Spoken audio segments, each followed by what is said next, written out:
What is up, True Crime World? You're tuning into Luminal on the Wall. I'm Becky. And I'm Bevy. And today's case is about a good Christian girl who meets a man that she thinks checks off all of her boxes. Little did she know, he was not on the path of righteousness. This is the case of Lauren Hugelmaier. Listeners' discretion is advised.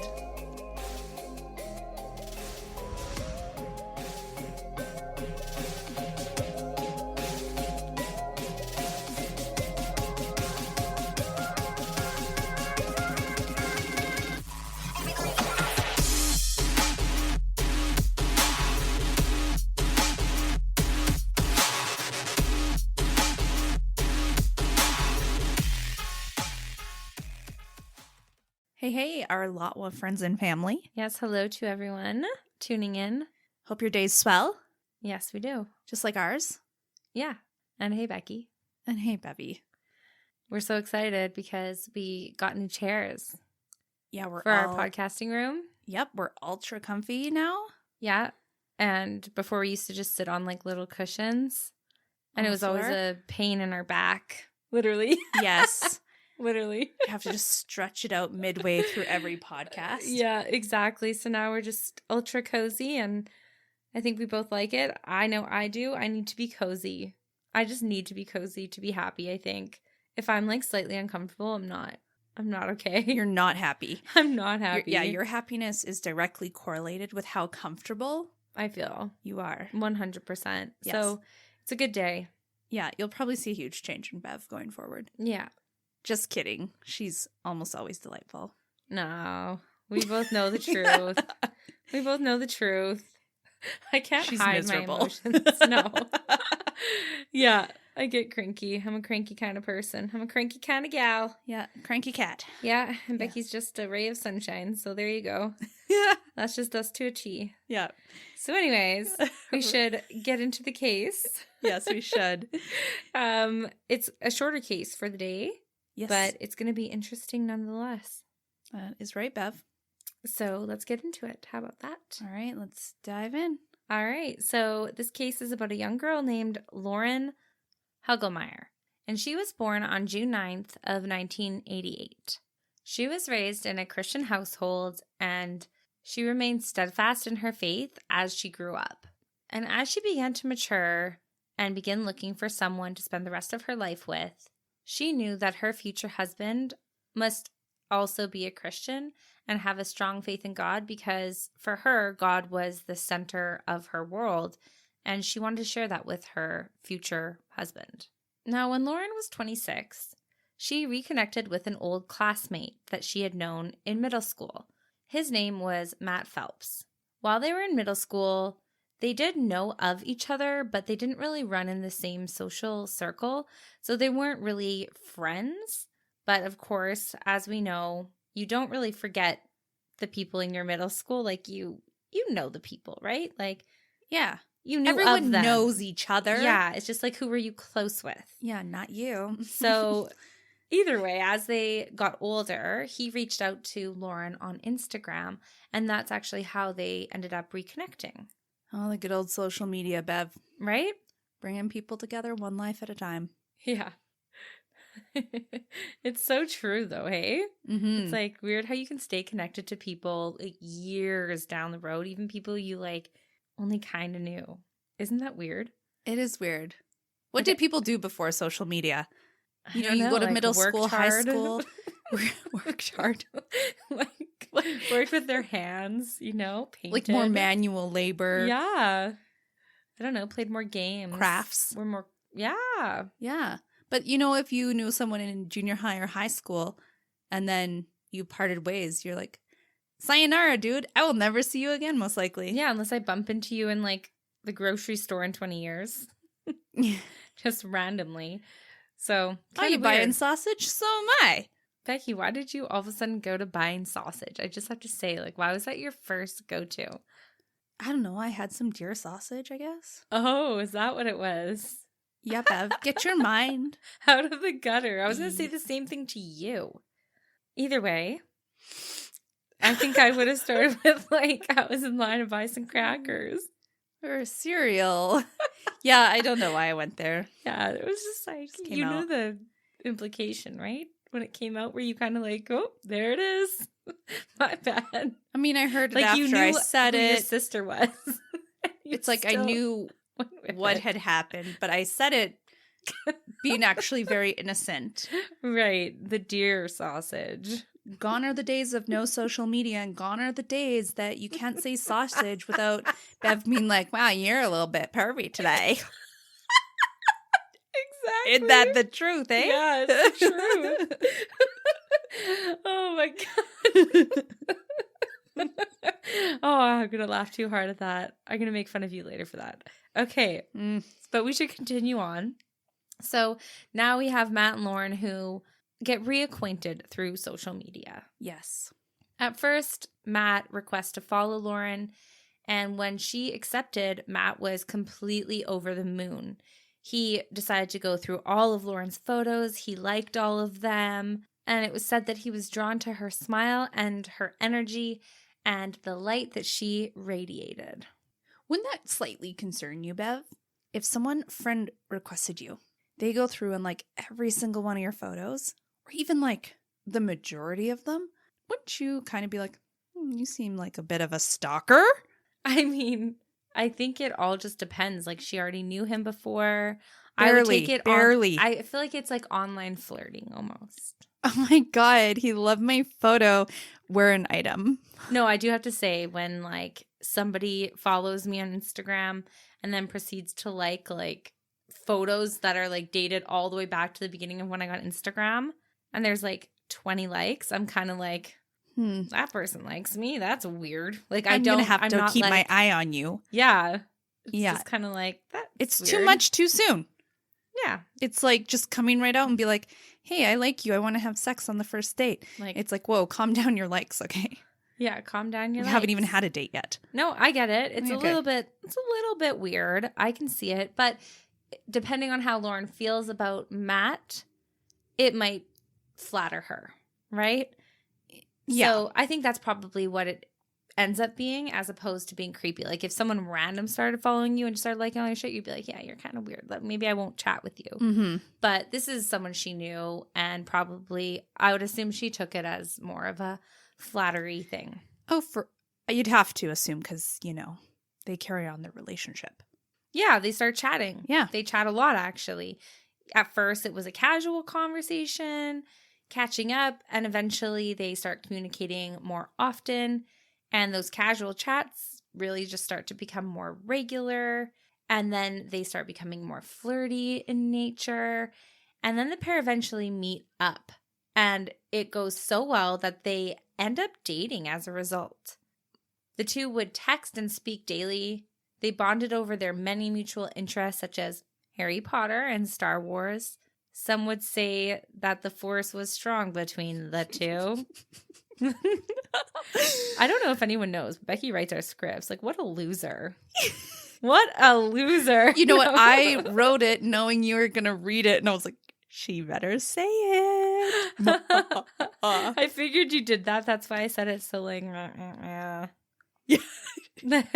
She's like, this fucking pun. Yeah, like, I can't do it right now. It's too much. And yet here we are. I'm so corny. So anyways, back to Lauren and Matt. It was said that what really solidified the connection between these two lovebirds was Matt's faith in God. Because as we know, that is something that Lauren really valued and wanted in a future husband. Mm-hmm. So it was great that she had found this in Matt.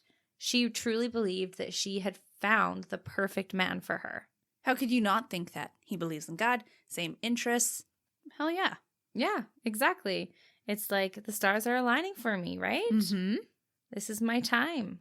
However, although the couple seemed perfect for each other in almost every single way, some of their friends and family were shocked and a little apprehensive when Matt popped the big marriage question so soon.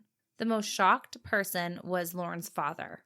He supported his daughter because she looked happy, but her dad had an uneasy feeling about the pace at which Matt was pushing forward with their relationship. There was also something about Matt. he couldn't pinpoint but just didn't like very much. And he was a little bit concerned for his daughter's future with Matt. So is it an overprotective father who really just wants the best for his daughter? Or do you think it's a little bit of a father's intuition here? Ooh, good question here. Now, it's a rhetorical question because That's you're going to find out. And it's also Bev's nice way of being like, don't say anything else, Becky. Yeah. That's Zip your mouth, zip your lips. Fucking mouth, okay? Like, do you know what rhetorical means? That's what I was thinking. That was, shit. That Did was she the get tone that? you Was used. she good at Yeah. I don't know if you guys know, but I was the smart one growing up.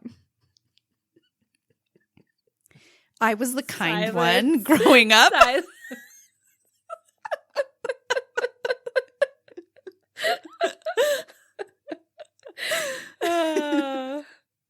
It's true, though. Oh, my gosh. Okay. So, regardless of the reservations from I can't believe you Lauren's said family. that, Bev. I'm still reeling. What? What just happened? Dissed you. Totally dissed you. Yep. Totally dissed. Classic. So anyways, let's get on with Matt Did and you just say Lauren's. classic to you dissing me? Yeah. Okay, carry on. I'm glad you clarified. All right, let's get on with it. Yep. So, despite the reservations from Lauren's family, the couple had their engagement party. In classic fashion, Lauren was wearing a beautiful white dress for the event, and she was just beaming from ear to ear. Everyone there seemed in good spirits. That is, until Matt's mother walked through the front door. The dreaded mother-in-law. Yes, and in this case, it is the dreaded mother-in-law. Because I have to say, you and I both, our mother-in-laws, Great mother-in-laws. fantastic. Yeah. We love them. But this mother-in-law, she arrives wearing white. And as we know, you just don't do that to a bride, even No. if it's for an engagement party, right? Like, we all know that bride is the only one that's going to be wearing white. So you just don't do it. Exactly. So whenever someone does that, it's almost like they want to create drama at a certain event. And it would seem that Matt's mother wanted to show her discontent with the engagement, and everyone there saw this as a big slap to Lauren's face. Oh, no kidding. Now, prior to Matt's mom showing up at this engagement party wearing white, it was actually known by almost everyone that she did not approve of Matt's engagement to Lauren, and that she did not like Lauren at all. And no one really knew why she did not like Lauren, but she didn't approve of their engagement because of her dislike for Lauren. What a shame, because overall, Lauren seems like a pretty good person. Yeah, absolutely. It just seems odd. Now, is it something like mom doesn't want to let go of son? Any woman that enters son's life is therefore a threat? You know, it could be something to that nature. Or, you know, sometimes people's personalities just don't get along. I'm not sure. And some people are just bitches. That's true, Becky. Some people are just bitches. So either way, I think that would be a pretty crappy thing to happen at your engagement party. And it really sets the tone for your future relationship with that person and or marriage to that person. I would hate it if my mother-in-law despised me. Oh, yeah. Me too. So after the party, Lauren brought these concerns about Matt's mother to him. She was hurt and feeling really frustrated over the whole incident. But to her surprise, Matt totally brushed it off. He told Lauren that he had been raised by his grandparents and his relationship with his mother was not relevant, and they shouldn't let it ruin anything for them. Okay, like, we can appreciate the confidence in that, but also he should probably stand up for his wife a bit, or future wife. Oh, 100%. Yeah. Like, let your mom know that that's not really going to be tolerated by you and or acceptable Mm-hmm. going forward, right? Yeah, like, you listen here, mother. You be nice, or else. Or else.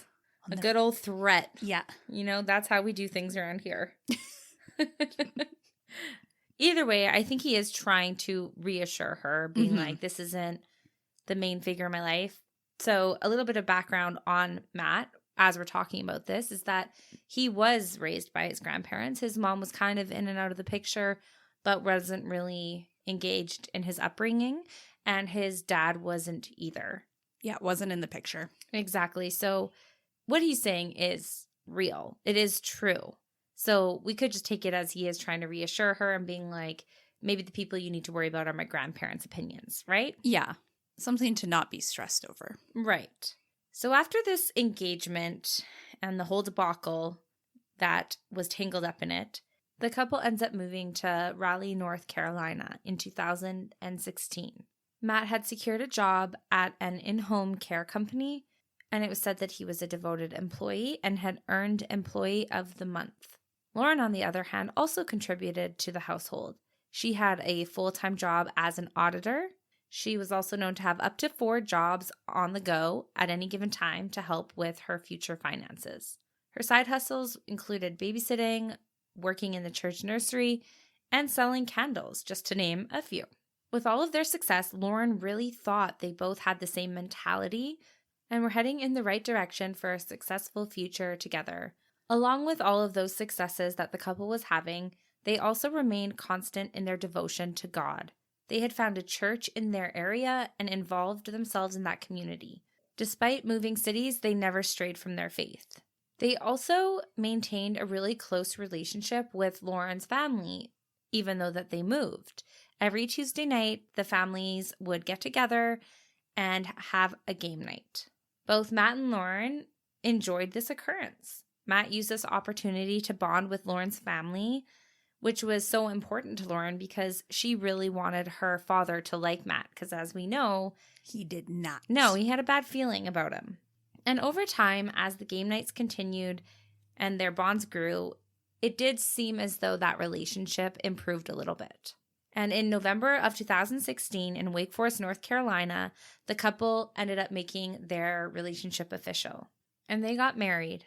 And it was actually really cute because during their wedding ceremony and their mutual love of Star Wars, they had incorporated lightsabers into the ceremony. All the groomsmen had them, and Matt and Lauren did too. And it was an amazing day for everyone. You know, I can't even say I've watched all of Star Wars, but like if I had an evening wedding and someone handed me a lightsaber and I was like, oh, I thank you, it would be so fun. I agree with you. It would be fun. Yeah, who needs Elvis Presley when you have lightsaber noises? That's right. Let me entertain you. You sure did right there, I have to say. It was good. So anyways, this was a happy moment in their relationship, the wedding. Because after that, Becky, it took a turn for the worse. And it wasn't long after that they tied the knot that there was some conflict in their marriage. Matt had a real problem with a man Lauren had made friends with at church. Matt felt that the man had a crush on Lauren. And Lauren tried to diffuse the situation by reassuring Matt that their relationship wasn't like that. And if he liked her, she did not feel the same way. What amplified this conflict was that Matt told Lauren that in his past marriage, his wife had cheated on him while she was away on a mission trip. And that when she came home, she told him she did not love him and was leaving him. Which I guess that's kind of like a little bit of a bomb dropping on you guys, because first time we're hearing Matt had been married before, and knowing that he apparently experienced some trauma in that marriage, right? Which, if you take it for what he says it was, I mean, it makes sense that he would feel a little bit more anxiety towards situations that he felt were similar. Yeah, like he would go into this marriage with some different insecurities. Absolutely. So that's what he tells her. And I don't know if she reassured him enough, but obviously this was a little bit of a strain in their marriage right off the get. Not only that, but really early in their marriage, Matt seemed to fall into somewhat of a depression. He definitely seemed very unhappy. He even stopped going to church all that often and appeared to fall away from God. And after that, wasn't the same fun-loving guy that Lauren had married. Lauren was really concerned with the fact that Matt had no desire to go to church anymore. This was concerning for her because, as we know, her faith was the epicenter of her life. Mm-hmm. God above anything, right? Yes. And it was her ideal characteristic for a male partner that he was close with God. So I understand why she's feeling a lot concerned about this. On top of all of this, Matt started a vicious cycle with his job situation. He would quit his job, then he would be unemployed for a while, then he would get a new job for a couple of weeks, then he would quit or get fired, and the cycle would just continue. This was extremely frustrating for Lauren. Here she was burning the candle from both ends with her 4 jobs, and her husband, someone who she's supposed to trust and rely on, is taking advantage of her hard work. He would leisurely get jobs and flippantly quit them. He would spend the couple's money like nobody's business, so much so that the $10,000 that was in the couple's savings when they first got married was quickly depleting. In the next couple of months, Matt really gave in to his spirit of laziness. He would play hours of video games and wouldn't lift a finger at home. It got so bad that Lauren confided to her sister and mom about how things were going. All of Matt's actions were basically seen as red flags between the girls in that family. But Lauren wanted to support her husband in this time of his need and help him get through whatever he was going through, right? Her marriage to her was sacred, and she wasn't going to run when things got hard. And keep in mind, like, the couple had only been married for about 4 months because all of this was happening within the first 4 months of their marriage. So I don't think Lauren was ready to give up after just 4 months, right? It's kind of like, maybe these are the natural ebbs and flows of a relationship. We went through our honeymoon cycle and now we're kind of getting to that hard part, right? Yeah, she had not seen him in like a down state until that point.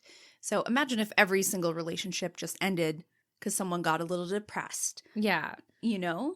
You gotta work through it. Give them a chance at least. Exactly. And that's exactly what she's thinking.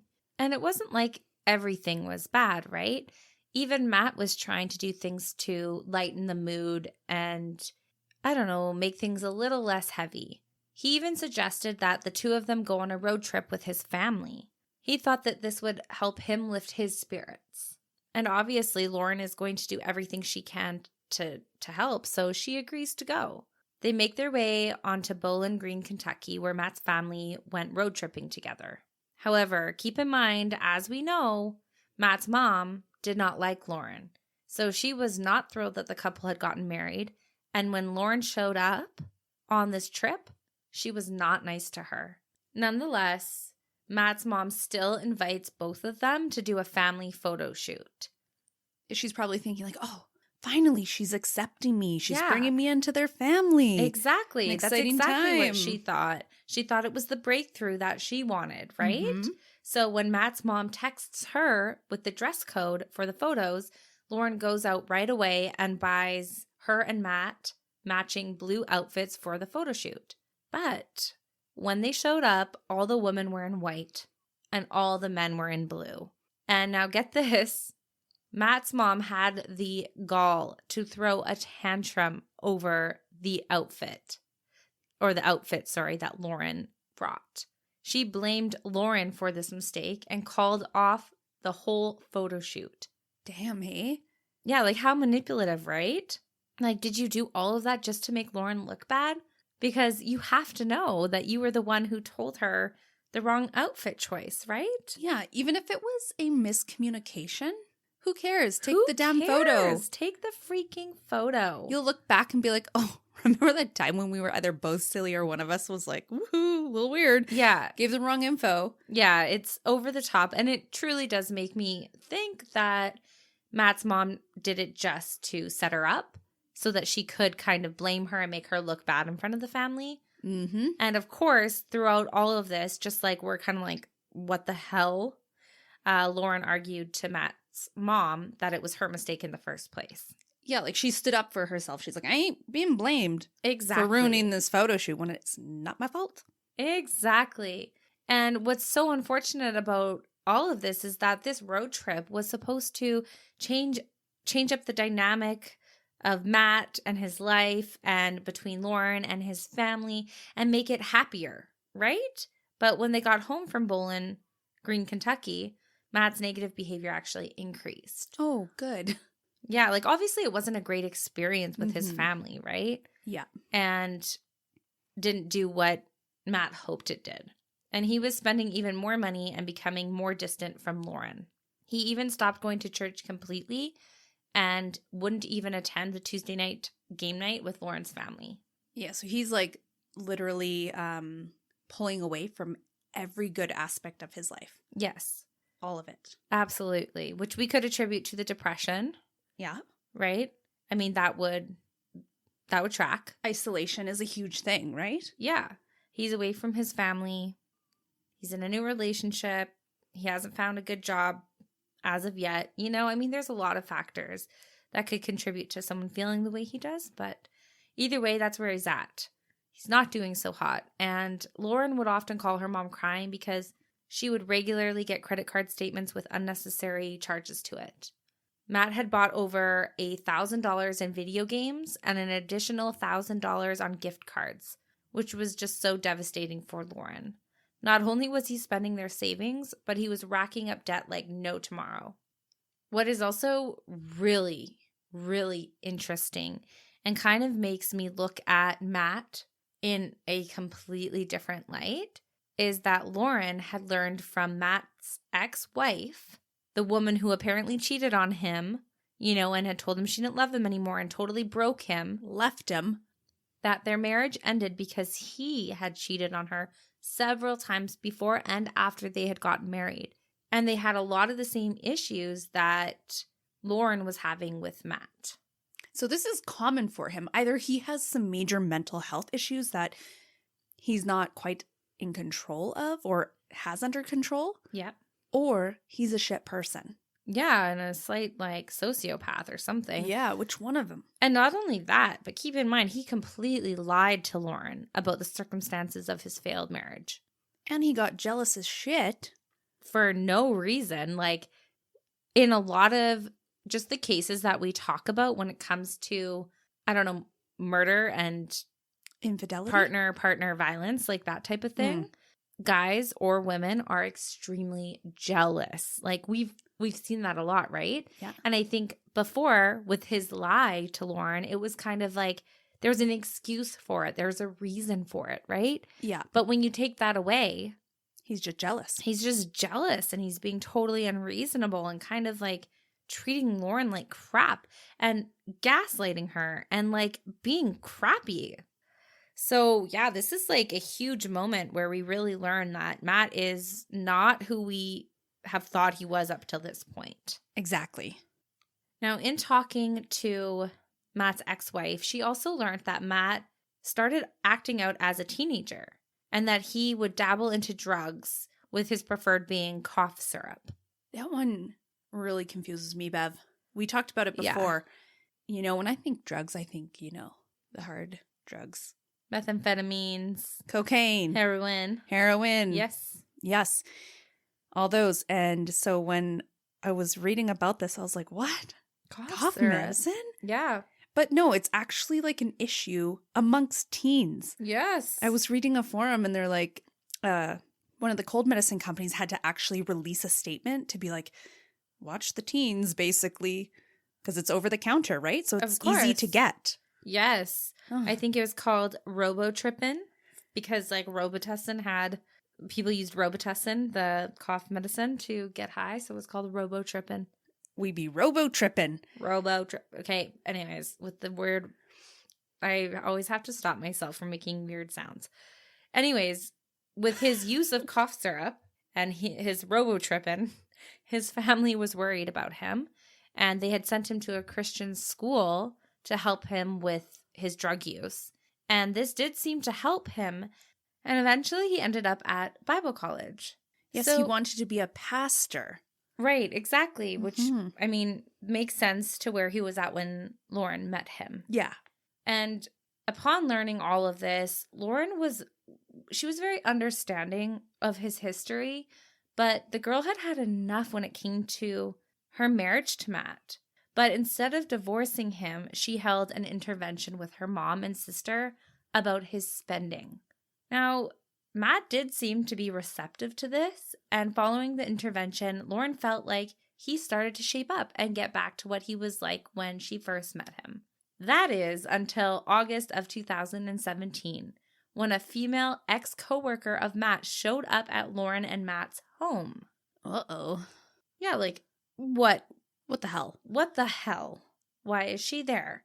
It could be something innocent, but when Matt leaves with this woman because she says that she needs help with something, Lauren is pissed. She calls and texts him, but he wouldn't answer her. Yeah, probably because he's banging. Well, that's what I'm assuming, right? Yeah. And this ends up being the straw that breaks the camel's back. Lauren then calls her sister and says she is done and that she can't take him ruining her life any further than he already has.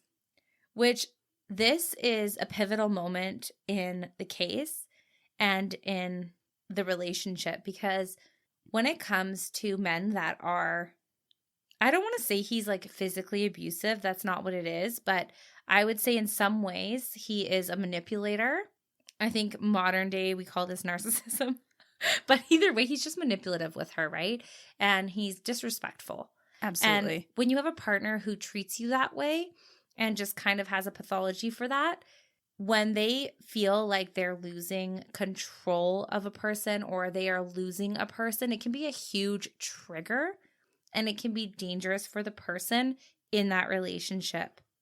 Yeah, it's like they say, if you do have like if you're in a domestic violence situation, when you decide to leave, it is the most dangerous. And that's why you should always have a plan. An exit plan in place. Because if your abuser knows that you're about to leave, it's even more dangerous. Exactly. And so she tells him that she's leaving. And I feel like you might think you're in an okay situation, like it's not very volatile in terms of physical abuse or anything like that. But I don't know. So I get why maybe she wouldn't follow with trepidation after telling him this, or wouldn't be fearful to tell him that she is leaving him, but just reading it from an outside perspective and honestly knowing the outcome of this case, it's like, maybe shouldn't have told him. Maybe you shouldn't have told him. It's always hindsight, of course. Of so course. we recognize that. Yeah, but I'm also just recognizing the trigger, right? Where Yeah. it's like he's going to feel like he's losing everything a little bit here. For sure. Get a little desperate. Yeah. So she informs Matt later that day that she's leaving and tells him she wants to call it quits. And then a couple days later, before she has officially left him, in the wee hours of the morning of September 1st, 2017, a 911 call is made from Matt and Lauren's residence. It was Matt Phelps. And he says, "I think I killed my wife. I had a dream, and then I turn on the lights and she's dead on the floor. I have blood all over me, and there's a bloody knife on the bed, and I think I did it. She's not moving. Oh my God, I'm so scared. She didn't deserve this." On the call, Matt seemed to be panicked and displayed a shaky voice while he was speaking to the 911 operator. Now, in this 911 call, Matt also tells the dispatchers that he had taken cold medicine, Coricidin, to help him sleep better. Some of the known side effects of Coricidin are drowsiness, dizziness, and confusion. And these all can be amplified if taken in large amounts or mixed with other medicines. Right. And hearing all this and the fact that he brings it up, like, I took on the 911 call. Like, I took medicine. It's almost like he's using that as a reason as to why he may have killed his wife, apparently while he was dreaming. Or in a state of absolute confusion from the meds, right? Exactly. Yeah. Yeah, he's definitely trying to lead them to a conclusion that he feels will negate some of his guilt. Oh, for sure. So it's not long after this 911 call that officers arrive at Lauren and Matt's residence to find Matt on the front porch, where they immediately take him into custody. And when officers go inside the house, they find Lauren on the bedroom floor laying in the fetal position. She was, in fact, dead, and there was blood everywhere. It was all over the carpets, the bed, and the walls.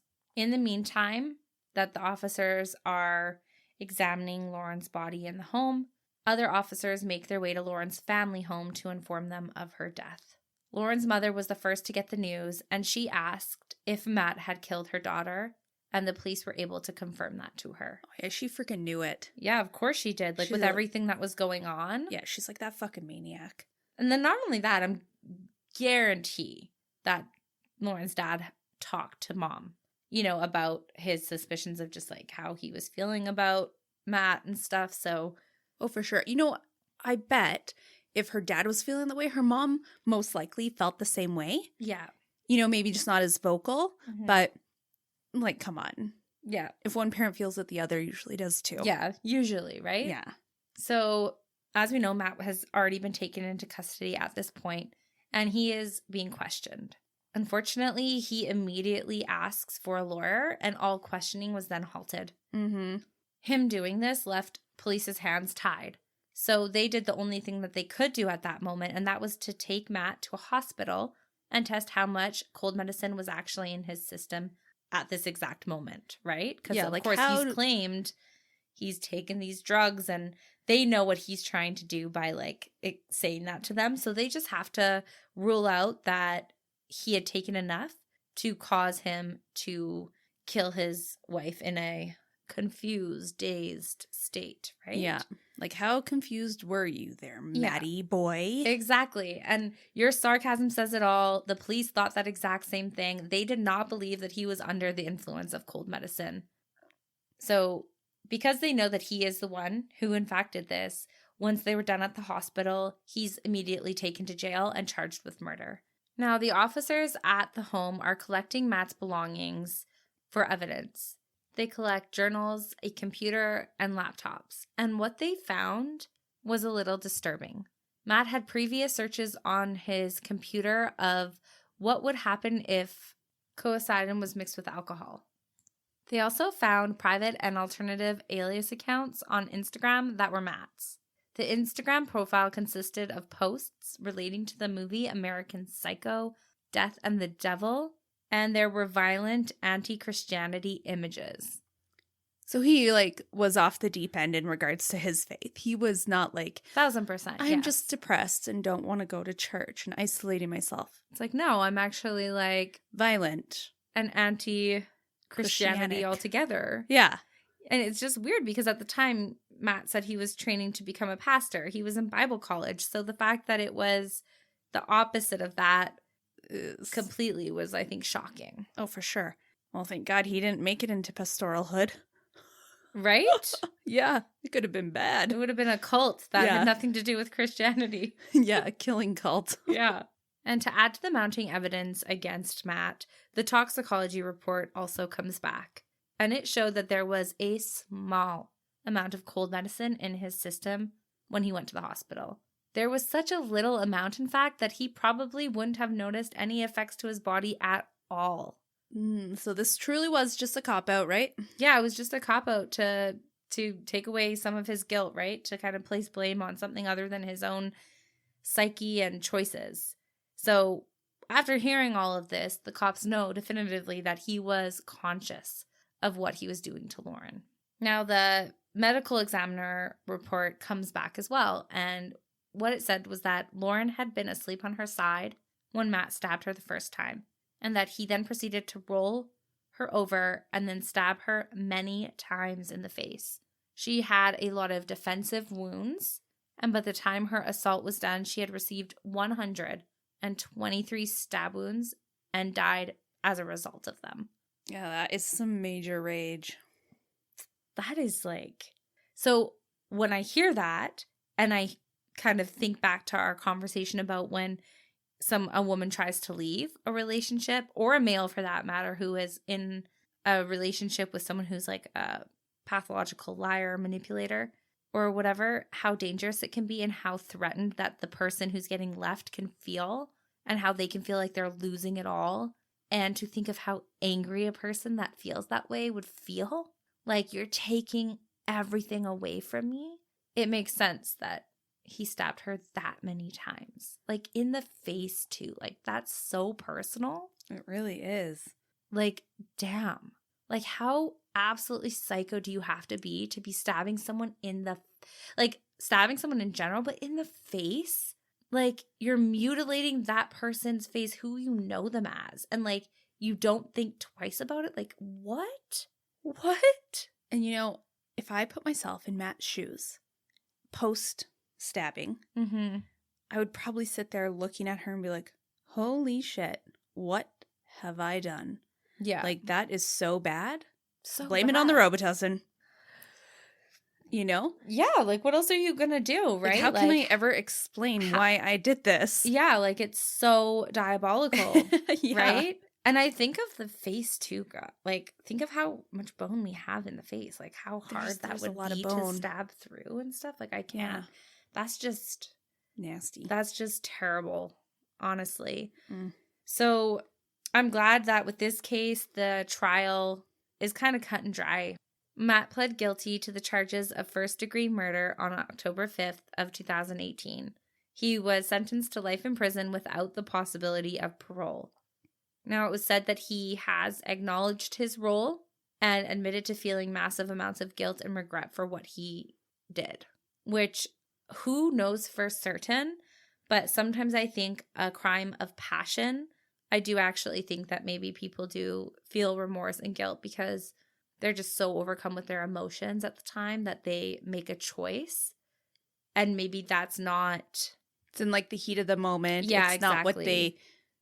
like, fantasize about or anything like that, right? It's like a... I mean, his Instagram maybe showed something different, but... not necessarily, like, an affinity to murder or anything, right? Yeah.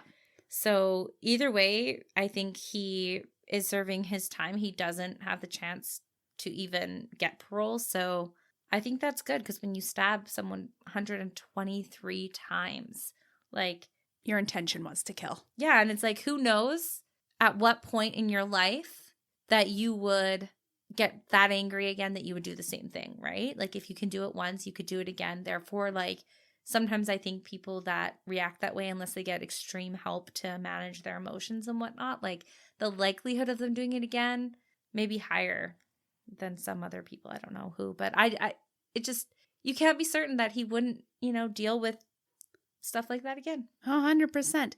And I think he recognizes that he did a bad thing. And I appreciate, and I'm sure Lauren's family does too, that he did plead guilty so they didn't have to suffer through a trial, go through the emotional up and down of, is he guilty, is he not? What's the jury going to say?